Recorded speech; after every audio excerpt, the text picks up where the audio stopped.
Welcome to Bed Crime Stories podcast. I'm your host, T. I hope you guys are having a great time. To anyone new here, a warm welcome. Thank you so much for checking out the channel. All I ask is after watching and or listening to the video, if you find you enjoyed it or you learned something, do me a favor, smash that like button and consider subscribing. Now, without further ado, let's jump into the weeds. Well, hello there. How y'all doing? I hope everything is fantastic where you are. If you saw my video yesterday on the Maddie Soto case, you may recall that I said I didn't think Stephan Sterns staged the flat tire out on Highway 192 and Old Hickory Road. If you've been following the case, you likely know that Sterns' silver 2010 Lincoln MKZ sedan was spotted between 1 p.m. and 2:30 p.m. on the day that Madeline disappeared. It was 22 miles away from where Madeline lived, and it looked like the driver was changing a flat tire. Days later, Madeline's body would be found across the street from where the Lincoln was parked. Please share this crime line bulletin on my right of Stephan Sterns. He was last seen driving a silver 2010 Lincoln MKZ. The Florida tag is IYLL82. On Monday, February 26th, between 1 and 2:30 p.m. in the area of State Road 192 and Old Hickory Tree Road, as well as Old Hickory Tree Road and Nolte Road. During this time frame, it is believed that Sterns had a flat tire and might have been seen changing the tire in this area.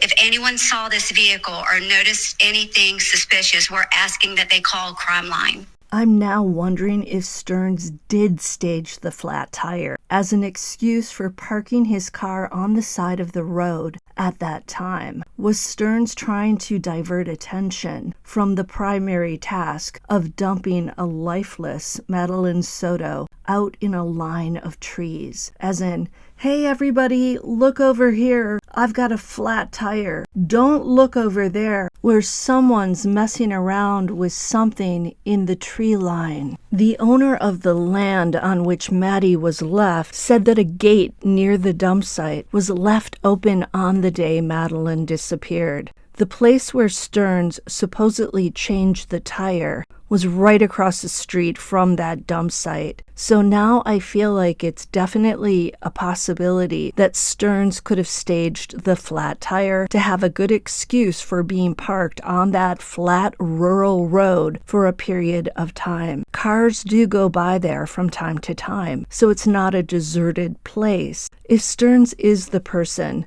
who placed Maddie out there, I do think he must have been in a hurry to rid himself of that damning cargo. There had to have been better places to stash a body. The trees at the dump site really don't constitute a woods. It's more like just a tree line. I think Sterns was working on borrowed time that day. He couldn't just disappear for hours and hours. He likely needed to get back home so as not to look like he went on a long journey at the same time that Maddie went missing in action. Could Jen Soto have been with Stephan Sterns out there on Highway 192 and Old Hickory Road? I'm speculating.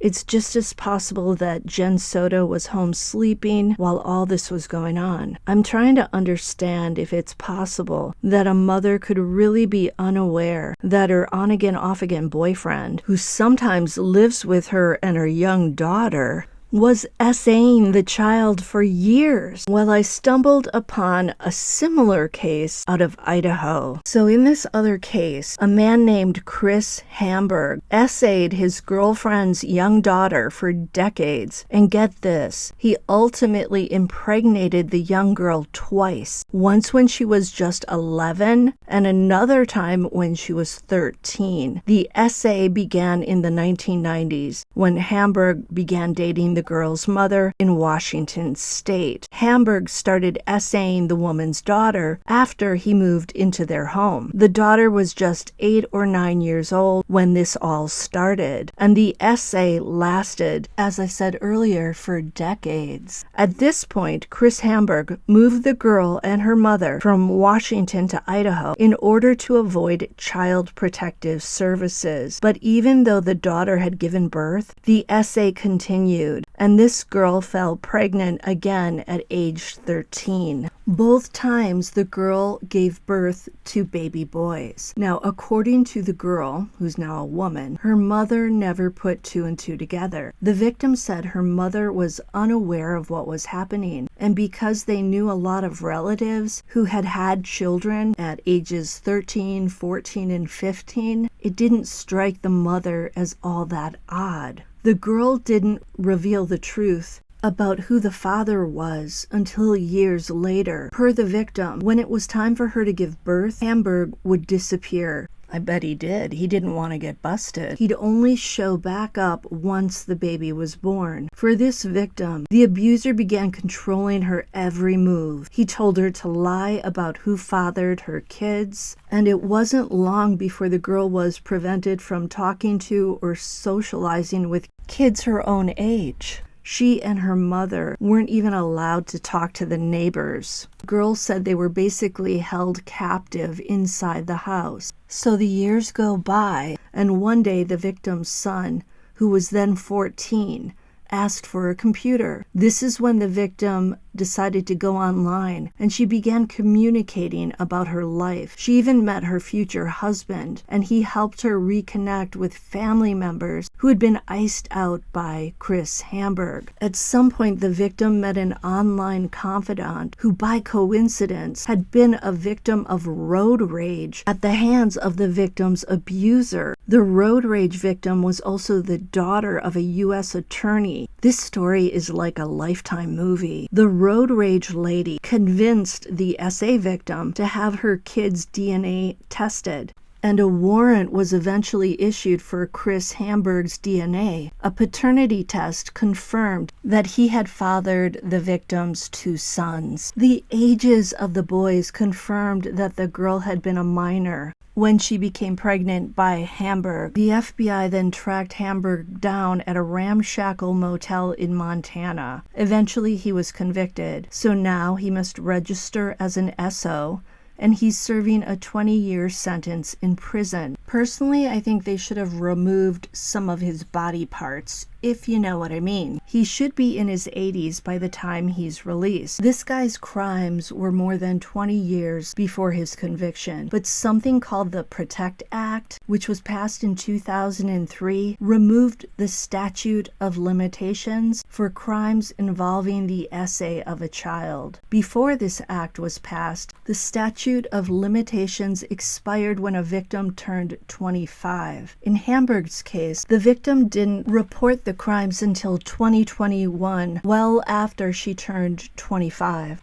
Thank God for that law. Hamburg's victim was able to confront him in court. She told him, quote, "You stole every bit of peace and contentment from my childhood, from my entire life. My struggles continue daily," end quote. I think that if Madeline had lived, she likely would have wanted to tell Stephan Sterns the exact same thing. Maybe she did tell him on that Sunday night when she celebrated her very special 13th birthday. Who knows? Something triggered Madeline's death, and I suspect it might have been her finding her voice. Chris Hamburg's victim wanted to remain anonymous, but I would imagine she knows about Madeline's case, and I really wish we could talk to her to find out more about how this creep Hamburg managed to keep her silent, what he said to her when she was just 8 years old, what she thought about it at that age. A lot of people are wondering now, where was Madeline's biological father? How involved was he in his little girl's life? You'd think her bio dad would have been someone she could have confided in. He certainly looks on a surface level in photos like a loving adult. I wonder how her birth father felt about his young daughter living in a home with another male grown-up. I would think that most loving adult fathers would have some concern when their young daughter is living with another man, a man they may not know very well. Maddie's father is Tyler Wallace, and Maddie was born on February 22nd of 2011. Tyler married another woman, a lady named Tatiana, in April of that same year, 2011, so just a couple of months after Maddie was born. It's odd that Tyler married so soon after his daughter's birth. It's also sad because Maddie never had a chance to live full-time with her dad. And then years later, Stephan Sterns showed up in her life, and he clearly was not a man who looked at Maddie in a loving, paternal manner. If he had, he would not have destroyed her innocence and taken her life, allegedly. He still hasn't been charged with murder. I would say that Jen Soto, instead of calling Stephan Sterns